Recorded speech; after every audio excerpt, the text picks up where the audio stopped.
Hello my dear CMA aspirants. अब हम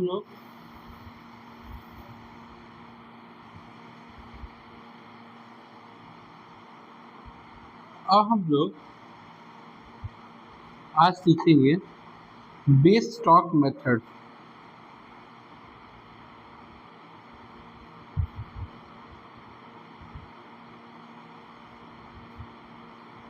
और बेस स्टॉक मेथड जो है, इसी मेथड के अंतर्गत हम लोग बेस स्टॉक फीफो और बेस स्टॉक लीफो देखेंगे। बेस स्टॉक मेथड का मतलब क्या होता है, समझिए पहले। बेस स्टॉक का मतलब होता है कि some amount of inventory from the very beginning, not used for issue. It will kept as reserve। ठीक है, बस और कुछ नहीं। बाकी आपने जैसे फीफो देखा था, लीफो देखा था, वही है। जैसे देखो 6 नंबर रजिस्ट्रेशन हम लोग आज करेंगे। ठीक है, क्या बोल रहा है कि भैया the stock of material held on 1/4/2022 was 400 unit, 50 rupees per unit. The following receipts and issues were recorded. You are required to prepare a stored ledger account showing how the value of issue would be calculated under the base stock method or FIFO or LIFO being 100 unit. ठीक है, base भी 100। ठीक है, तो सबसे पहले मेरे पास opening stock में क्या है, 450 रुपीज़ वाला। अभी हम लोग बना रहे store ledger account under the base stock through FIFO method. आपको फॉर्मेट लास्ट क्लास में समझा दिया गया था कि डेट होगा, रिसिप्ट होगा, इश्यू होगा, बैलेंस होगा। तो आप एक चीज़ नोटिस करना, क्योंकि मेरे को इसमें बोला था कि हम लोगों को 100 यूनिट बेस में रखना है आउट ऑफ जो मेरे पास ओपनिंग स्टॉक है उसमें से। तो मेरे पास ओपनिंग स्टॉक था 400, जिसको आप देख रहे हो कि यहाँ पे स्प्लिट करके लिखा गया है कि 22/2000। ठीक है, 2022 1 अप्रैल को हमारे पास 400 था। इस 400 में से 300 और 100 और 300 में बांटा गया है। ठीक है, टोटल आपको याद होगा 400 था, उसी को 2 पार्ट में बांटा गया है। अभी आपको जो सबसे ऊपर लिखा हुआ दिख रहा है ना, ये याद रखना कि ये बेस स्टॉक की तरह यूज होगा। इससे हम लोग इशू नहीं करेंगे, इसको हम लोग इशू के लिए यूज नहीं करेंगे। ठीक है, फिर हमने 2 तारीख को 100 यूनिट 55 के हिसाब से खरीदा। 100 यूनिट 55 के हिसाब से खरीदा, 55 का। तो 100 पहले से था फॉर द बेस स्टॉक, 300 भी पहले से था। ये तो मेरा ओपनिंग स्टॉक था ना। ठीक है, जिसमें से ये मेरा बेस स्टॉक है, तो ये तो पहले से था। अब ये 100 मैंने खरीदा, 55। ठीक है, कोई दिक्कत है यहाँ तक?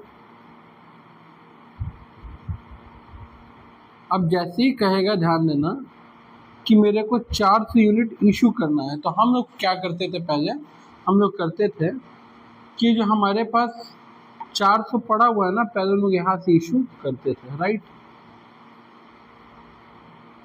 अब हमारे पास लेकिन दिक्कत क्या है कि इस 100 को तो हम लोग टच कर ही नहीं सकते, क्योंकि तो बेस स्टॉक है। तो मेरे को लेना पड़ेगा 300 और देन जब हम इसको यूज़ कर लेंगे तो मेरे पास फिर वही बचेगा जिसको हम लोग इशू नहीं कर सकते एज अ बेस स्टॉक। तो जैसे फीफो करते थे, वैसे केवल जो पहला वाला है उसको हम लोगों ने छोड़ दिया है।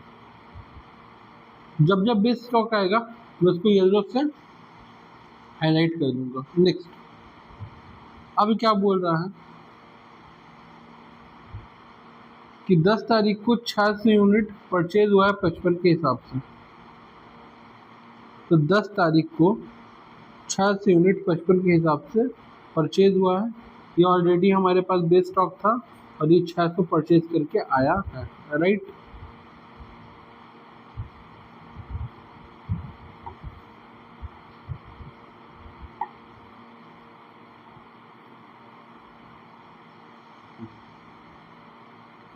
देन क्या रहा है, इशू 400 यूनिट। कितने यूनिट इशू करना है? 400।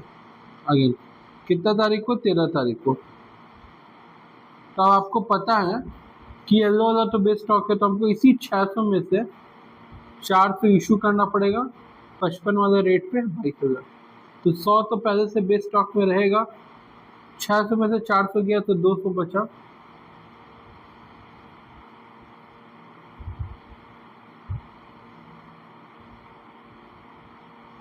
कोई दिक्कत यहाँ तक समझ में आया?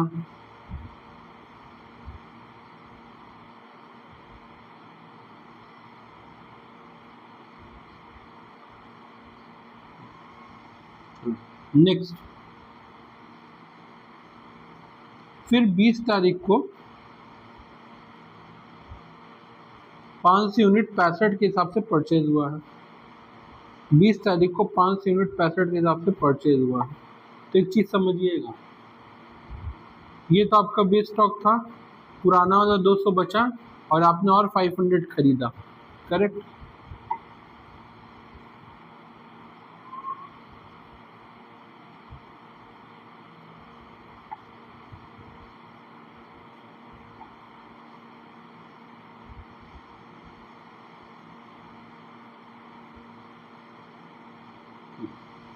तो मैं बस टोटल कर करके साइड में लिख रहा हूँ। अब नेक्स्ट,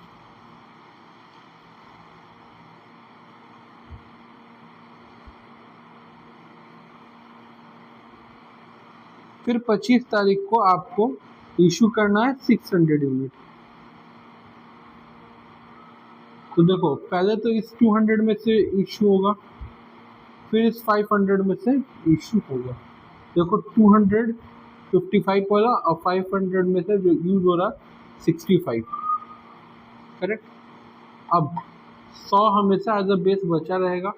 देखो ये 100 चेंज नहीं हो रहा है, ये 100 एज अ बेस पड़ा हुआ है, इसको हम लोग यूज ही नहीं कर रहे हैं हर बार, ठीक है। जस्ट उसके बाद वाला हम लोग यूज कर ले रहे हैं, बट उसको यूज नहीं कर रहे हैं।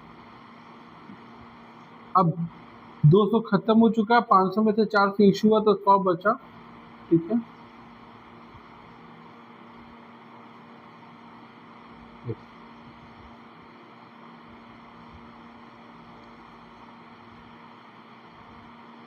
दस तारीख को 800 यूनिट 70 रुपये में।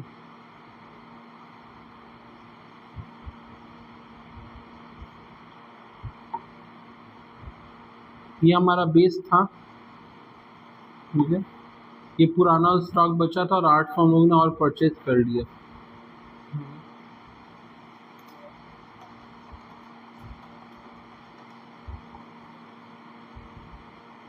और ये तो हमारा बेस था, करेक्ट। नेक्स्ट हम लोग आगे की ओर बढ़ते हैं।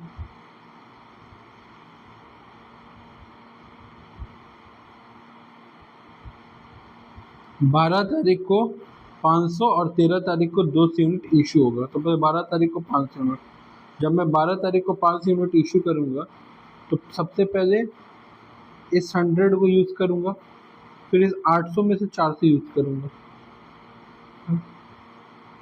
तो ये मेरा एज अ बेस बचा था वो बचा रहेगा। ये 100 तो ख़त्म हो चुका है, इस 800 में से 400 गया तो 400 बचेगा, करेक्ट। कोई दिक्कत?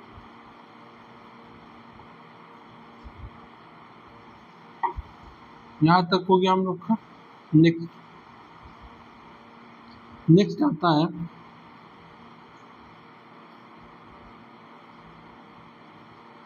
13 तारीख को 200 यूनिट का बात। तो अब देखो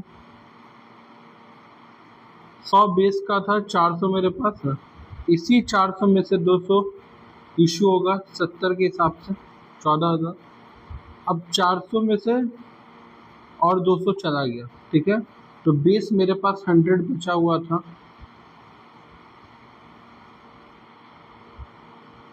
करेक्ट। बेस हमारे पास 100 बचा हुआ था और 400 में से 200 चला गया तो 200 बचा हुआ है।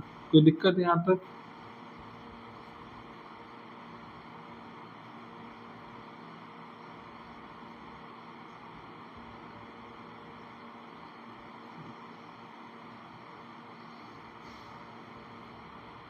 पंद्रह तारीख को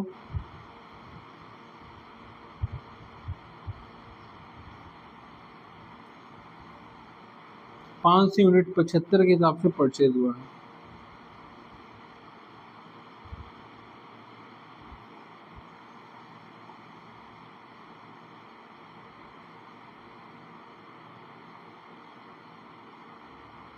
ये 100 बेस, 200 जो बैलेंस बचा था और 500 नया जो परचेज होकर के आया है 75 के रेट पे, करेक्ट।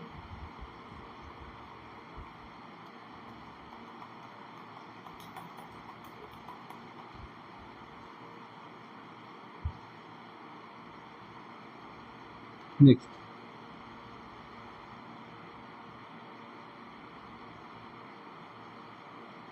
12 तारीख को 400 यूनिट इशू हुआ है। 500 में से पहले 200 में से यूज होगा, फिर इस 500 में से 200। ये तो 100 बेस वाला है, जो एज इट इज रहेगा, इसको लोग टच नहीं कर रहे हैं। ये 200 खत्म हो गया, 500 में से बचा 300,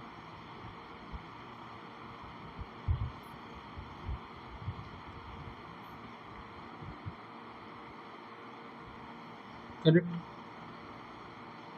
अब क्या हो रहा है लास्ट ट्रांजेक्शन की 15 तारीख को 300 यूनिट 80 के हिसाब से परचेज हो रहा है 24,000, ठीक है। तो 100 तो था, 300 और आ गया, 100 था 50 वाला 5,000, 300 75 वाला 22,000। कोई दिक्कत? बेस आपका एज इट इज रह गया। अब देखो जहाँ जहाँ येलो हाईलाइट है तो सब आपका बेस है। और एक बार, हर बार मैं टोटल क्यों कर दे रहा हूँ ये चीज समझना।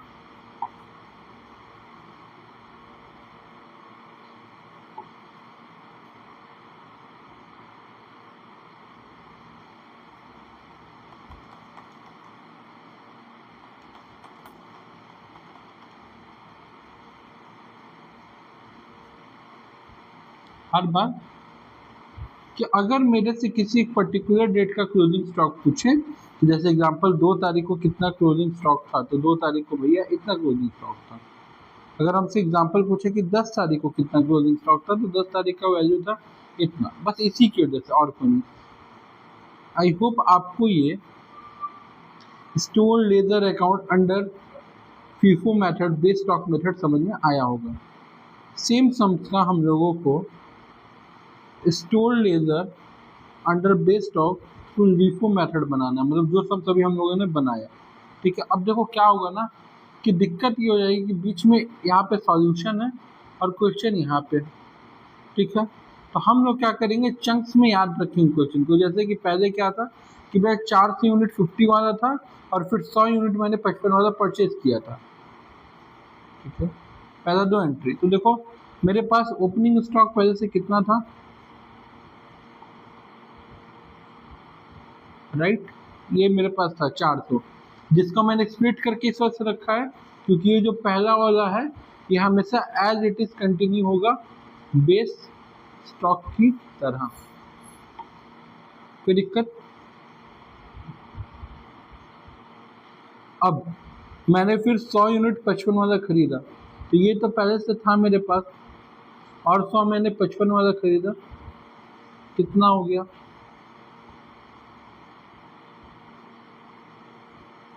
अब यहाँ पे इंटरेस्टिंग क्या है, क्योंकि ये लीफो मेथड से हमको base stock method base stock maintain करना है, तो इसमें कोई ज़्यादा दिक्कत नहीं है।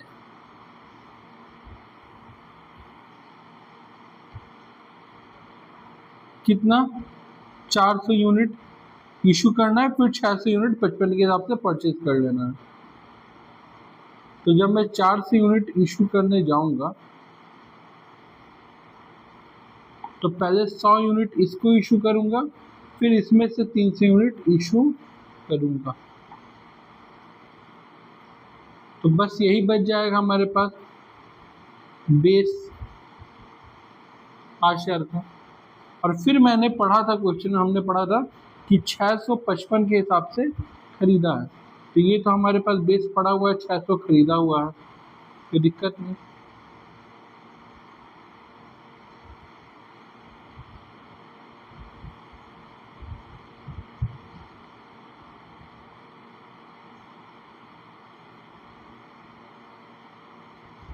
बेस ठीक है।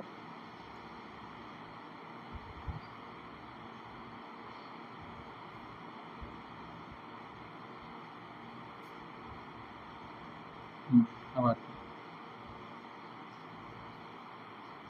फिर 400 यूनिट इशू हुआ था और फिर 555 परचेज हुआ था 65 के हिसाब से। अब जब मैं 400 यूनिट इशू करूँगा तो मेरे पास लिफो मेथड है, तो इसमें से ही करूँगा, ठीक है। और इसको तो मैं टच भी नहीं कर सकता।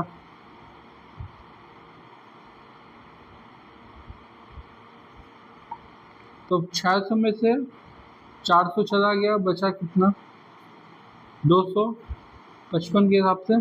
और ये तो मेरे पास बेस हमेशा जैसे क्रिएट रहता है वैसे क्रिएट रहेगा, हाँ या ना बताओ।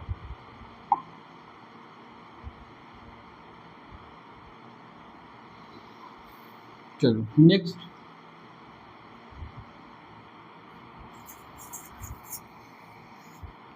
नेक्स्ट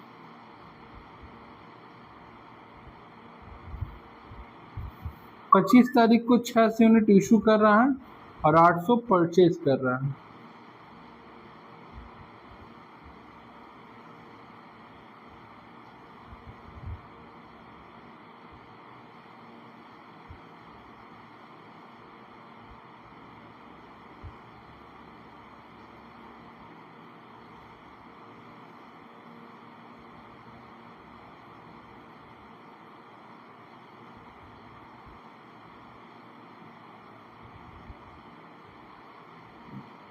ये तो 500 यूनिट परचेज किया था,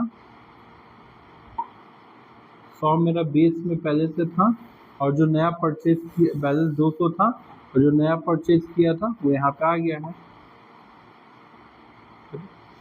अब कह रहा था कि 25 तारीख को 600 यूनिट इशू करेगा। देखो लास्ट में यही था, तो पहले इससे 500 यूनिट और 200 में से 100 यूनिट, करेक्ट। तो मेरे पास 100 बेस वाला एज इट इज बचा, और जो मेरे पास 200 यूनिट था उसमें से 100 यूज हुआ था, तो 100 तो बचा है।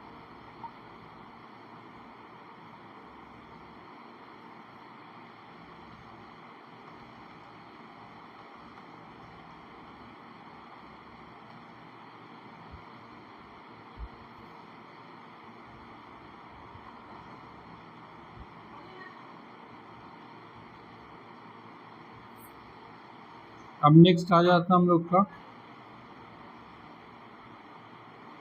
भैया 800 परचेज किया था और 500 इशू किया था। 875 के हिसाब 870 के हिसाब से परचेज किया है। देखो परचेज वाला लिख दी, 100 पहले से था, और ये 100 तो जो शुरू से चला आ रहा है हमारा बेस स्टॉक वो है। कोई दिक्कत?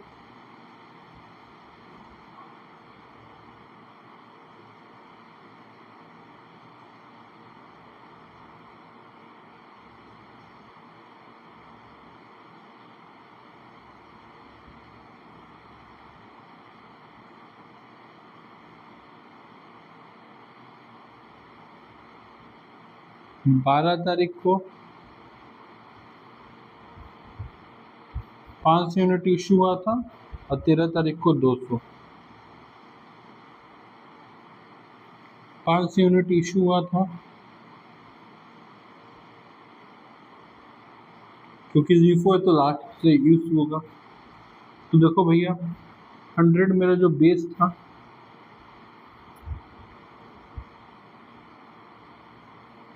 सौ ये बचा था और 800 में से 500 चला गया तो 300 मेरे पास बचा। फिर 200 इशू करना था तो 200 300 में से इशू होगा 70 के हिसाब से। तो देखो भैया 100 मेरे पास बेस में पड़ा था, ठीक है। 100 एज इट इज आया जाएगा और 300 था 70 वाला जिसमें से 200 पीस मैंने इशू कर दिया, तो 300 में से 200 पीस चला गया तो 100 पीस बचेगा। करेक्ट, कोई दिक्कत नहीं आता।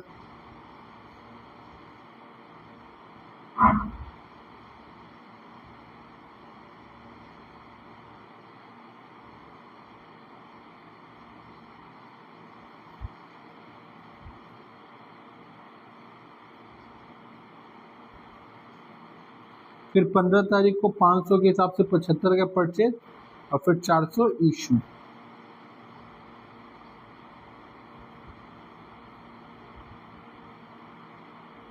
देखो ये 100 था वही आया, ये 100 था वही आया और ये 500 तो अभी हमने खरीदा वो है, और ये जो मेरा ऊपर और 100 है ये तो मेरा एज इट इज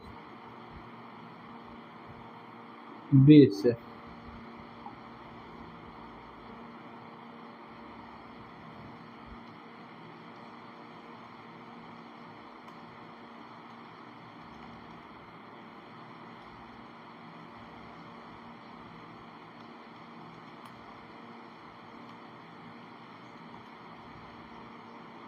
पचपन, करेक्ट।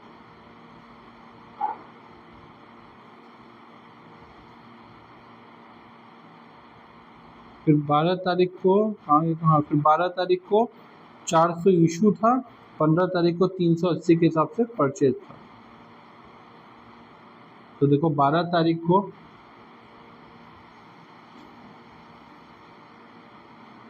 400 इशू करना था तो इसी में से करेंगे। 100 एज इट इज मेरा बेस बचा, ये 100 ये 100 और 500 में से 400 चला गया तो बचा 100। ये है 55 के रेट पे, ये है 70 के रेट पे और ये है 75 पे। कोई दिक्कत?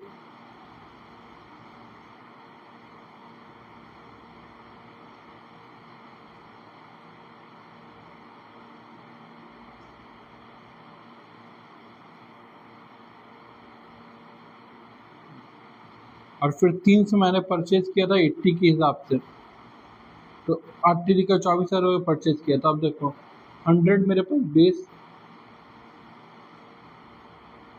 ये 3 बार 100 55 70 75 वाला,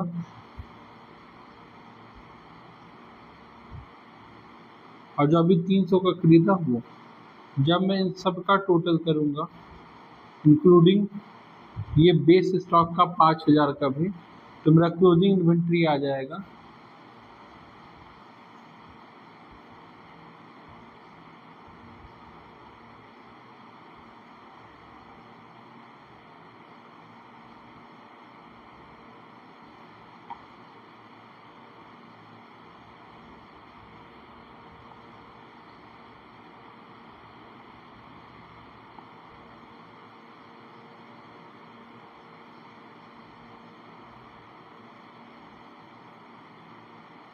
तो 25,000 और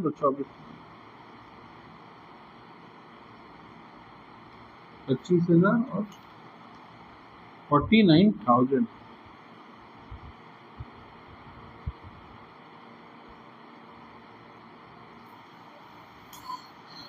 तो आई होप आप लोग को बेस स्टॉक मेथड समझ में आया हो। बेस स्टॉक मेथड में क्या करना है कि आपका पहला जितना पोर्शन बोले वो किसी भी सिनेरियो में उससे हम लोग को इशू नहीं करना है, ठीक है। अब आपको एक और मेथड आज हम लोग सिखाएंगे जिसको कहते हैं रिप्लेसमेंट प्राइस बेसिस मेथड, ये बहुत इजी मेथड, इससे इजी कुछ हो ही नहीं सकता, इससे इजी इस वजह से कुछ नहीं हो सकता है कि रिप्लेसमेंट प्राइस में क्या होता है कि आप जिस जिस दिन इशू करोगे, ठीक है, आप जैसे देखो 15 तारीख को आपने इशू किया है, 20 तारीख को, 26 तारीख को और 30 तारीख को, ठीक है। तो जिस जिस दिन आपने इशू किया है उस दिन किस रेट में इशू करना है आपको ये ऑलरेडी बता दिया गया है। जैसे कि देखो पहला क्या कह रहा है कि ओपनिंग बैलेंस में 400 यूनिट था 4 रुपए करके, तो 400 यूनिट था 4 रुपए करके 16 हो गया। फिर क्या हुआ है कि फिर हमने परचेज किया है 100 यूनिट 4 रुपये 10 पैसा में, फिर हमने 100 यूनिट 4 रुपये 10 पैसा में किया। तो अब क्या करना है स्मार्टली, ये 400 में हमने 100 यूनिट परचेज किया तो 500 हो गया, और ये 1600 का था, ये 410 यानी कि हमको रेट लिखने का ज़रूरत नहीं। अब जैसे ही 15 तारीख को हम लोग इशू करेंगे, कितने यूनिट इशू कर रहे हैं 300, तो रेट हमको दिया है 4 रुपये 20 पैसे, 300 4 रुपये 20 पैसे में 12,060, करेक्ट। अब देखो मेरे पास 500 था, 300 इशू हो गया तो 200 बचा, और ये था 2010, करेक्ट। इसमें से 1260 माइनस कर देंगे तो 750 बचेगा। फिर मैंने 17 तारीख को परचेज किया 200 यूनिट 4 रुपये 30 पैसा में, 17 तारीख को 200 यूनिट 4 रुपये 30 पैसा में 860 हो गया, कोई दिक्कत नहीं है यहाँ तक। तो मेरे पास 200 था और 200 परचेज किया तो 400 हो गया। मेरे पास 750 का था सामान, 860 का खरीदा, 1610 टोटल कर दिया। अब फिर मैं 20 तारीख को 250 यूनिट इशू कर रहा हूँ, ठीक है। तो 20 तारीख का रेट क्या है 4.40,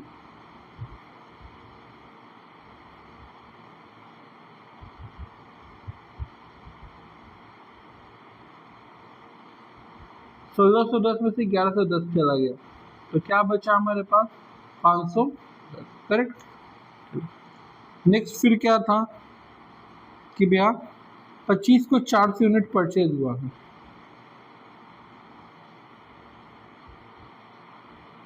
150 था 400 खरीदे 550 हो गया, 510 में 1800 जोड़ दिए 2310 हो गया। 26 तारीख को 200 यूनिट इशू हुआ है, किस रेट पे इशू हुआ है 4 रुपया 60 पैसा पे 200 यूनिट, तो 500 में से 200 चला गया, 550 में से 200 350, और ये था मेरा 2310, इसमें से 920 चला गया तो 1390। नेक्स्ट हमारे पास क्या है कि फिर 100 यूनिट रिसीव हुआ था 4 रुपया 60 पैसा में, 100 रुपया रिसीव हुआ था 4 रुपया 60 पैसा में, करेक्ट, 460, तो 350 था, 100 यूनिट और खरीदे तो हो गया 450, और ये था 1390, उसमें 460 जोड़ देंगे 1850। 30 तारीख को क्या हुआ कि 300 यूनिट इशू हुआ, रेट क्या था 4 रुपया 80 पैसा, 1440, ठीक है। तो अब 450 में से 300 चला गया तो बचा 150, और ये था 1850 जिसमें से 1440 चला गया तो बचा 410। मतलब जब परचेज होगा तो ऐड कर देना है, जब इशू होगा तो लेस कर देना है, क्वांटिटी से क्वांटिटी का, अमाउंट से अमाउंट का, ठीक है। क्या बोला मैंने, परचेज होगा तो ऐड, इशू होगा तो लेस।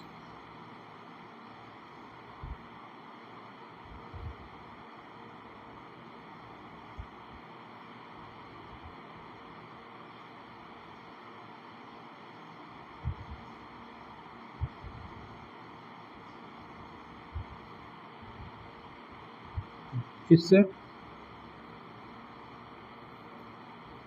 क्वांटिटी से क्वांटिटी का अमाउंट से अमाउंट का और इशू के लिए एक रेट दिया रहता है। ठीक है,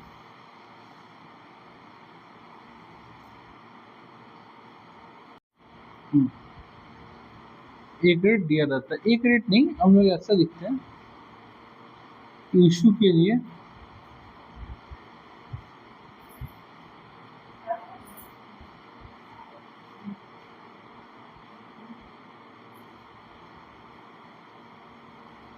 हर बार एक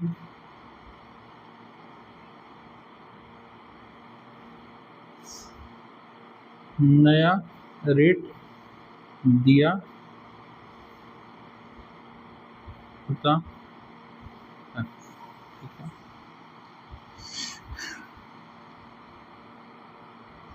तो दिक्कत परचेज होगा तो ऐड, इश्यू होगा तो लेस, क्वांटिटी के साथ क्वांटिटी का, अमाउंट के साथ अमाउंट का, और इशू के लिए हर बार एक नया रेट दिया होता है। चलो, अभी हम लोग का है standard price method. Standard price method क्या होता है? आपको एक नीचे कुछ ऐसा शो करेगा, debit balance of the price variance. याद रखना, अगर डेबिट बैलेंस बोलेगा तो ऐड, क्रेडिट बैलेंस बोलेगा तो लेस। अब मेरे पास ओपनिंग स्टॉक कितना था? 240 10 वाला। पहले हम लोग निकालेंगे स्टैंडर्ड प्राइस, तो 240 इंटू 10 प्लस 20 डेबिट बोला था, तो मैंने बोला डेबिट बोला तो ऐड, क्रेडिट बोलेगा तो लेस। क्वांटिटी कितना था हमारे पास? 10, तो आ गया 242। इसका एक अल्टरनेटिव भी है कि 20 डिवाइडेड बाई 10, जो डेबिट बैलेंस बोला था, प्लस 240 पहले से था, तो 242 हो जाएगा। करेक्ट। अब मेरा बात ध्यान से सुनो,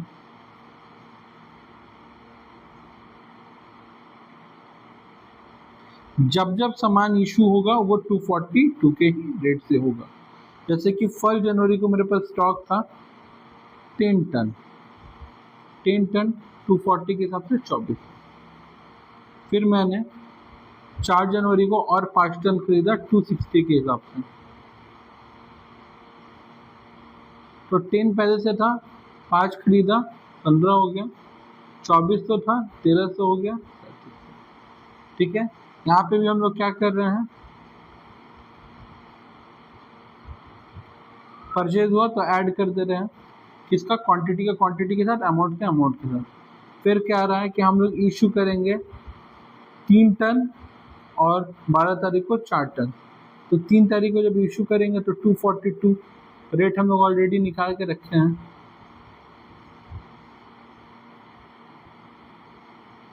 कितना?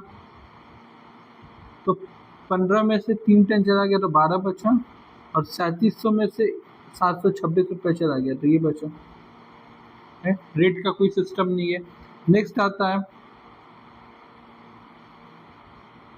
कि 12 तारीख को 4 टन और 13 तारीख को परचेज हुआ था 3 टन। 12 तारीख को 4 टन सेम, तो 12 में से 4 गया तो 8 बचा, और 2974 में से 968 गया तो 2006 बचा।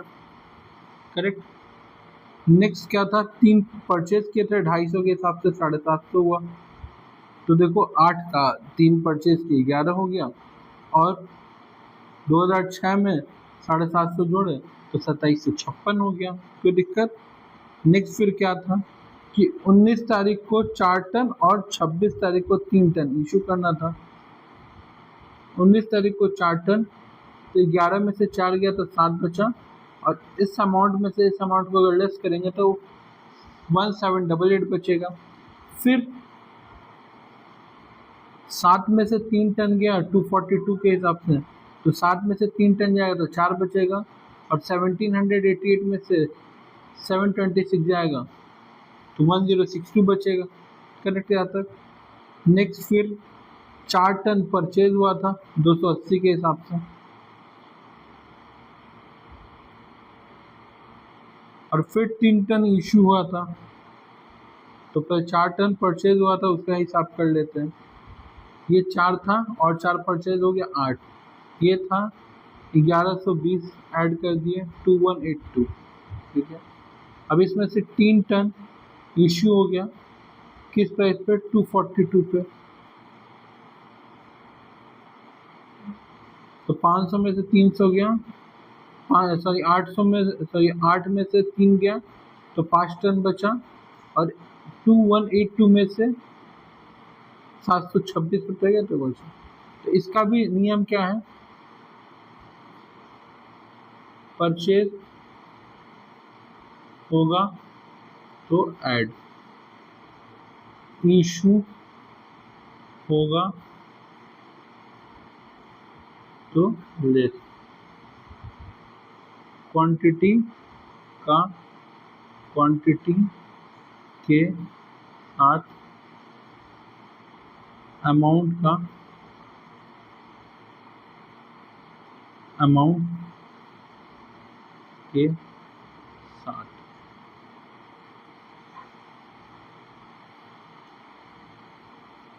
ये दिक्कत है यहाँ तक, इतना समझना। अब ये लोग निकाल रहा है valuation of closing stock at standard price. तो देखो मेरे पास क्लोजिंग स्टॉक में बचा 5 यूनिट, स्टैंडर्ड प्राइस है 242 यानी 1210, और actual value of closing stock क्या रहा है फुल डेजर 1456। तो मटेरियल प्राइस वेरिएंस देखो होना चाहिए 1210, आ रहा है 1456, 246 का एडवर्स, ठीक है, जिसको हम लोग कहाँ पे चार्ज करेंगे, प्रॉफिट एंड लॉस अकाउंट में चार्ज करेंगे। कोई दिक्कत यहाँ तक? आई होप तुम लोग को यहाँ तक समझ में आया हो। तो आज हम लोगों ने फिर क्या क्या देख लिया, base stock with FIFO and LIFO, 2 method यहाँ देखा हमने, ठीक है। फिर हम लोगों ने देखा रिप्लेसमेंट मेथड, 2 मेथड यहाँ देखा। फिर हम लोगों ने देखा स्टैंडर्ड प्राइस मेथड। तो 2 मेथड, एक 3 एक 4, टोटल 4 मेथड आज हम लोगों ने देखा। किसी भी वीडियो में आपको कोई भी डाउट हो आप हमें कमेंट कर सकते हैं, आप हमें मैसेज कर सकते हैं, हमें व्हाट्सएप कर सकते हैं, हमसे जुड़ सकते हैं, और कोई भी डाउट हो आप दोबारा पूछना, हम बिल्कुल आपको बेझिझक दोबारा बताएंगे। आज के लिए इतना ही, मिलते हैं नेक्स्ट वीडियो के साथ। Stay tune, stay healthy, tata, bye bye.